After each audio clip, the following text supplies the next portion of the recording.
Peserta didik dengan gaya visual, yaitu peserta didik yang belajarnya akan mudah dan baik jika melalui visual atau penglihatan.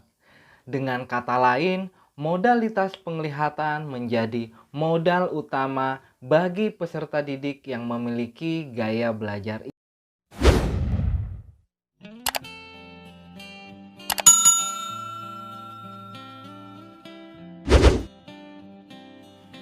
Halo sahabat Ruang Toleransi, berjumpa kembali untuk melanjutkan pada jenis-jenis keberagaman karakteristik peserta didik. Semoga para sahabat Ruang Toleransi dalam keadaan sehat walafiat tentunya ya. Oke, baik. Hari ini kami akan melanjutkan penjelasan tentang jenis-jenis keberagaman karakteristik peserta didik. Selamat menyaksikan. Sahabat Ruang Toleransi, keberagaman karakteristik peserta didik selanjutnya adalah perkembangan kognitif. Seperti yang telah kita ketahui bersama bahwa tingkat perkembangan kognitif yang dimiliki peserta didik akan mempengaruhi guru dalam memilih dan menggunakan pendekatan pembelajaran, metode pembelajaran, media, dan jenis evaluasi. Menurut Jean Piaget, tahap-tahap perkembangan kognitif pada anak 0 sampai 2 tahun merupakan tahap sensomotorik. Kemudian usia 2 sampai 7 tahun merupakan tahap pra-operasional. Usia 7 sampai 11 tahun merupakan tahap operasional konkret dan usia 11 sampai 15 tahun merupakan tahap operasional formal. Menurut teori kognitif, ilmu pengetahuan yang dibangun dalam diri seseorang melalui interaksi yang berkesinambungan dengan lingkungan. Proses ini tidak terpisah-pisah, tetapi melalui proses yang berkesinambungan dan menyeluruh. Teori kognitif menekankan bahwa bagian-bagian dari suatu situasi saling berhubungan dengan seluruh konteks situasi tersebut. Memisah-misahkan atau membagi-bagi situasi ataupun materi pembelajaran menjadi komponen-komponen yang kecil dan mempelajarinya secara terpisah-pisah, maka pembelajaran akan kehilangan makna. Selanjutnya, teori kognitif menekankan pada proses perkembangan peserta didik itu sendiri. Meskipun proses perkembangan peserta didik mengikuti urutan yang sama, namun perlu diingat kecepatan dan pertumbuhan dalam proses perkembangan pada peserta didik itu yang berbeda. Kegiatan yang dapat dilakukan pendidik dalam pembelajaran menurut teori kognitivistik berdasarkan prinsip-prinsip seperti ini. 1. Peserta didik bukan sebagai pelajar yang dewasa yang proses berpikirnya lebih mudah. Kemudian yang kedua, anak usia prasekolah dan awal sekolah dasar akan dapat belajar dengan baik ketika menggunakan media benda-benda yang konkret. Yang ketiga, keterlibatan peserta didik secara aktif dalam pembelajaran amatlah diutamakan. Karena hanya dengan mengaktifkan peserta didik, maka proses yang namanya asimilasi dan akomodasi pengetahuan dan pengalaman dapat terjadi dengan baik. Yang keempat, untuk menarik minat dan meningkatkan retensi belajar, guru perlu mengaitkan pengalaman atau informasi yang baru dengan struktur kognitif yang telah dimiliki peserta didik. Yang kelima, Pemahaman dan retensi akan meningkat jika materi pembelajaran disusun dengan menggunakan pola atau logika tertentu, dari yang paling sederhana ke yang paling kompleks. Yang keenam, belajar memahami akan lebih bermakna daripada belajar menghafal.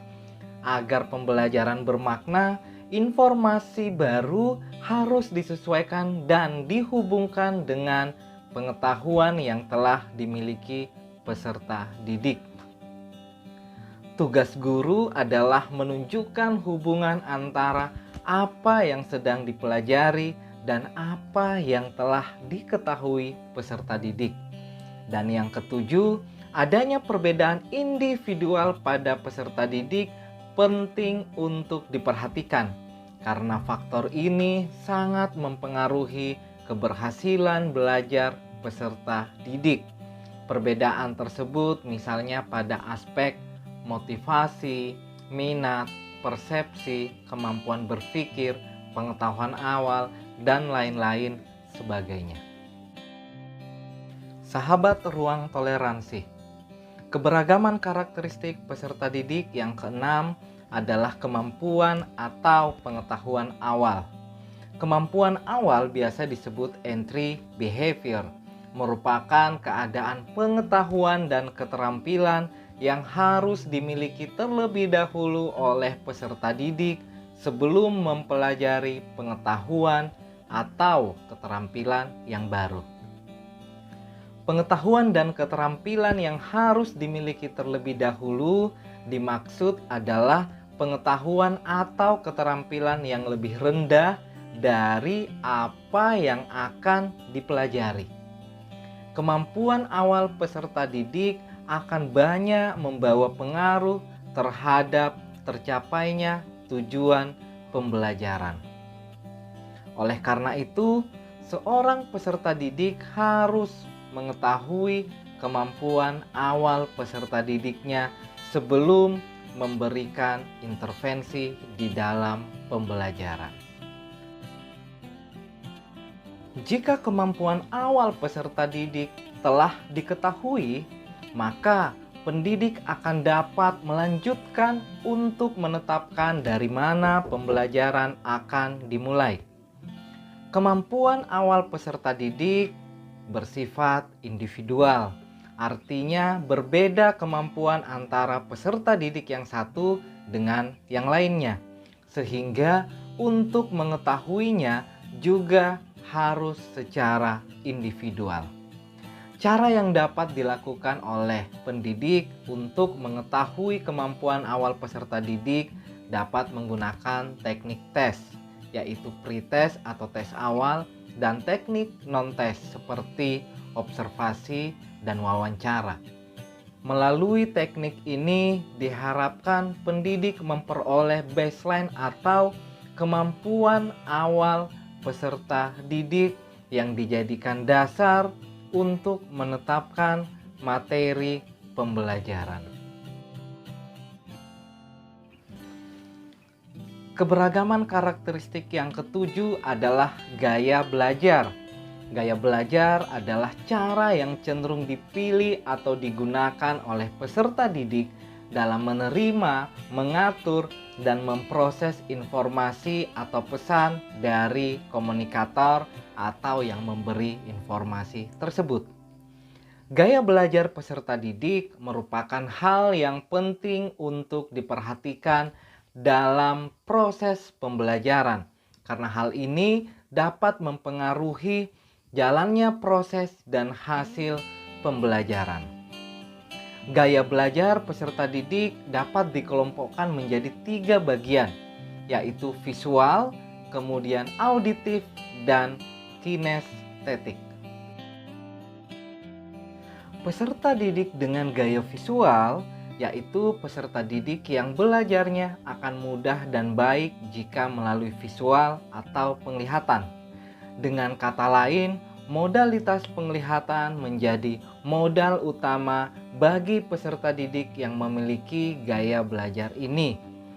Peserta didik kelompok ini akan mengalami kesulitan jika pembelajaran dilakukan melalui presentase verbal atau tanpa disertai dengan gambar-gambar atau simbol-simbol yang sifatnya visual.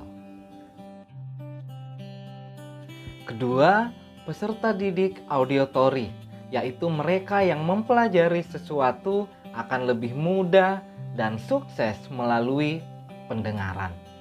Alat pendengaran merupakan modal utama bagi peserta didik dengan gaya belajar auditory. Peserta didik yang bergaya belajar auditory akan menyukai penyajian materi pembelajaran melalui metode ceramah maupun metode diskusi. Mereka juga memiliki kekuatan untuk mendengar yang sangat baik, senang mendengar, dan kemampuan lisan yang sangat hebat, senang bercerita ataupun presentase. Kemudian mereka mampu mengingat materi dengan baik yang akan atau saat didiskusikan.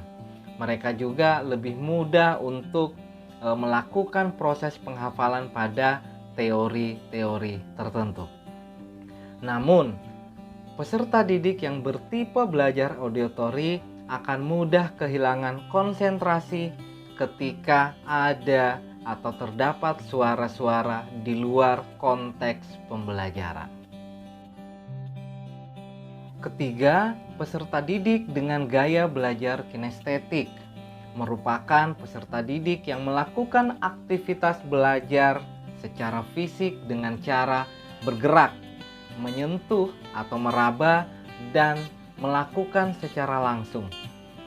Peserta didik tipe belajar melalui anggota tubuhnya atau menggunakan fisik yang lebih banyak daripada melihat dan mendengarkan, seperti senang bergerak atau berpindah ketika belajar, menggoyang-goyangkan kaki, tangan, kepala, kemudian gemar untuk menulis dan mengerjakan sesuatu dengan tangannya.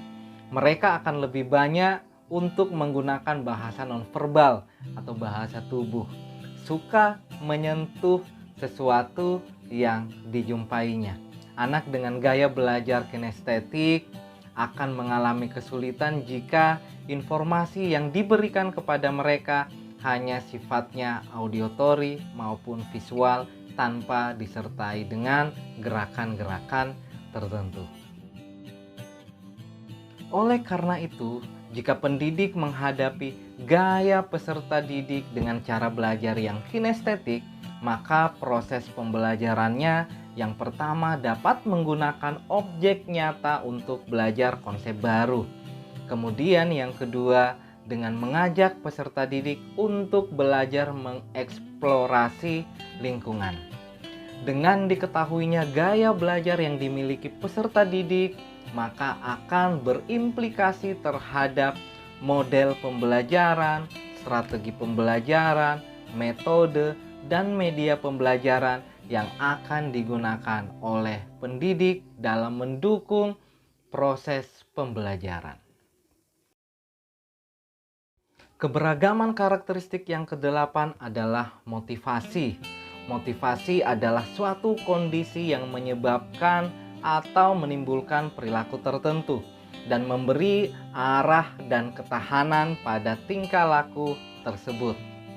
Motivasi kadang timbul dari dalam diri itu sendiri atau yang sifatnya intrinsik, dan kadang motivasi itu muncul karena faktor dari luar dirinya sendiri atau ekstrinsik. Di samping itu, motivasi peserta didik dalam belajar kadang berubah-ubah, kadang tinggi, sedang, atau bahkan rendah. Perlu diketahui, seseorang memiliki motivasi tinggi atau tidak dalam pelaksanaan pembelajaran dapat dilihat dari 3 hal.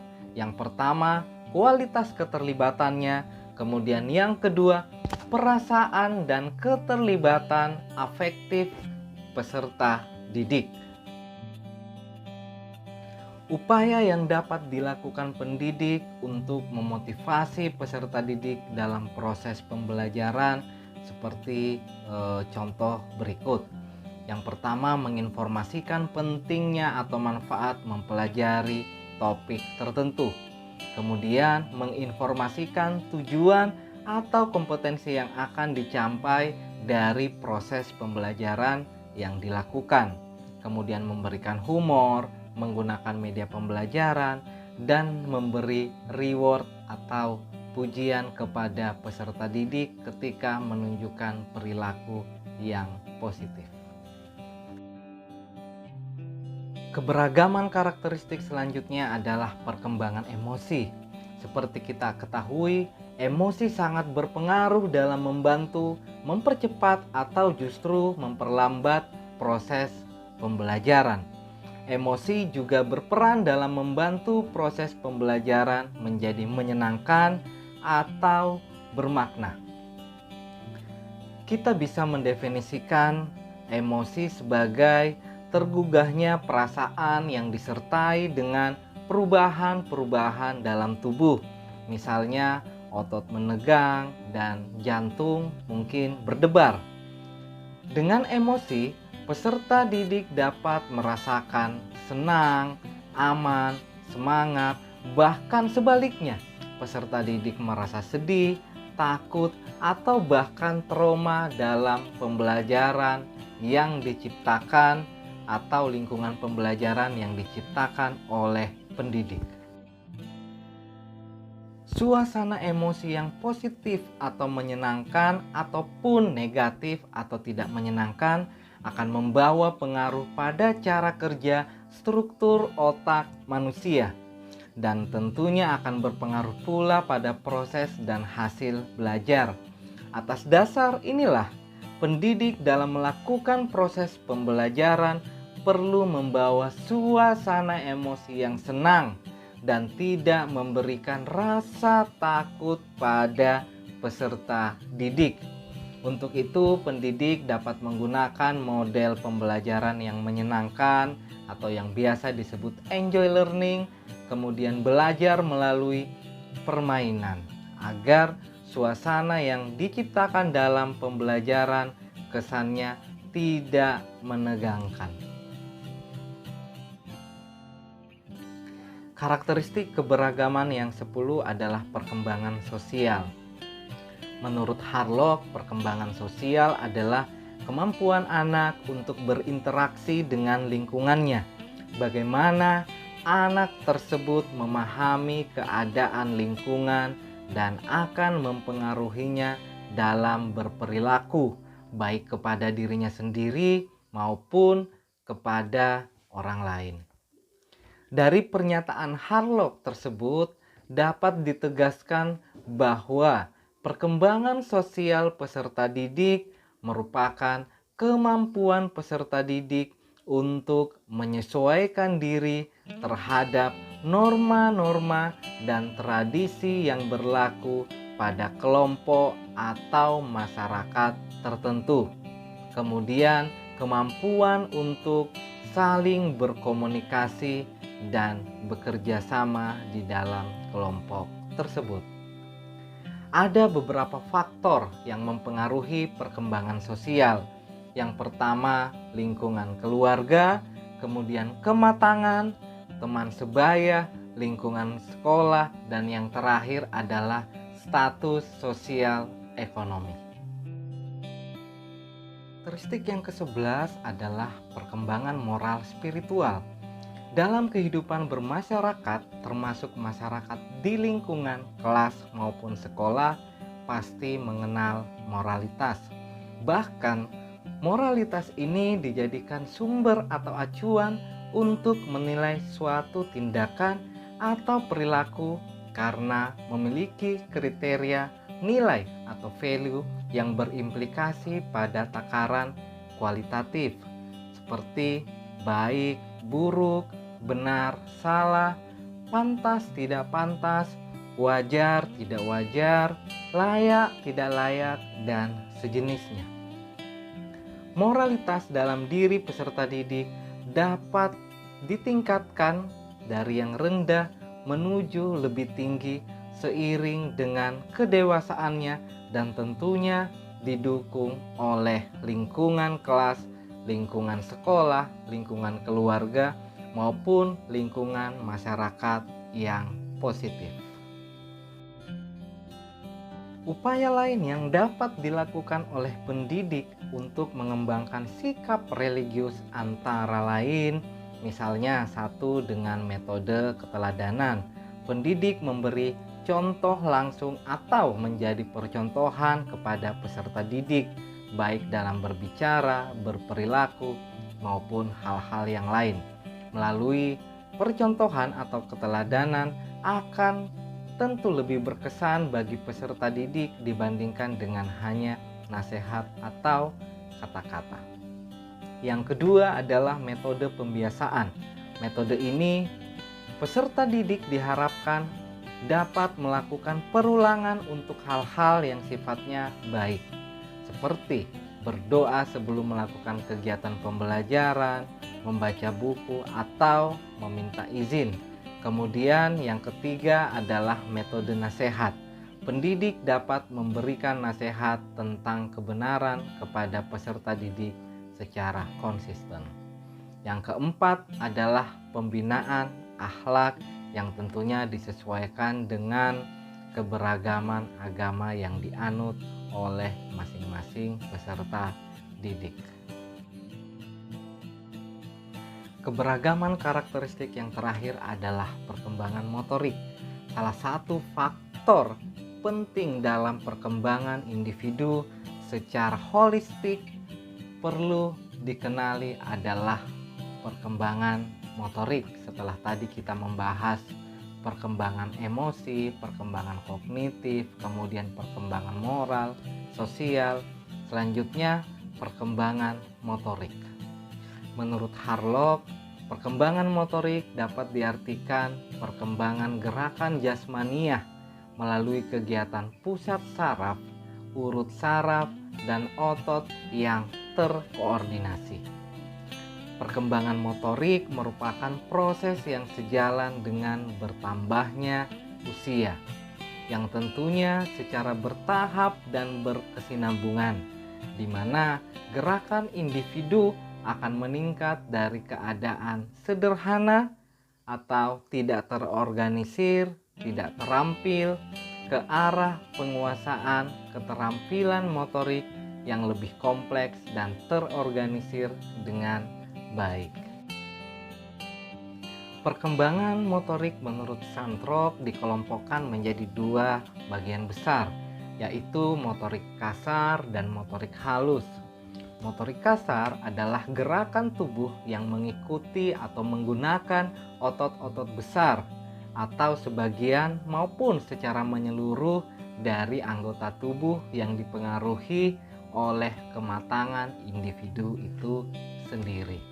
Kemudian, motorik halus merupakan gerakan yang menggunakan otot halus atau sebagian anggota tubuh tertentu yang dipengaruhi oleh kesempatan untuk belajar dan berlatih. Para pendidik dapat menstimulasi atau memberikan intervensi terhadap perkembangan motorik peserta didik dengan metode bermain, kemudian pelaksanaan pembelajaran yang tentunya melibatkan aspek motorik itu sendiri. Sahabat Ruang Toleransi, demikianlah kita mengupas jenis keberagaman karakteristik mulai dari part 1 sampai hari ini part kedua.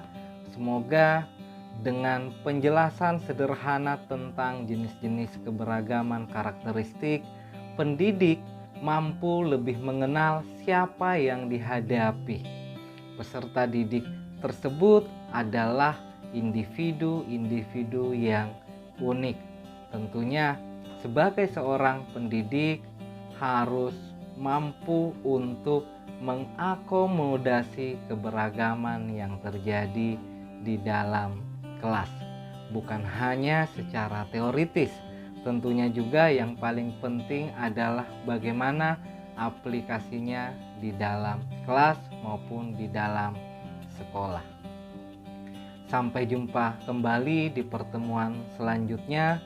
Semoga apa yang kami sampaikan pada hari ini dapat memberikan manfaat yang positif sehingga keberagaman peserta didik semakin dapat ditoleransi. Salam sahabat toleransi.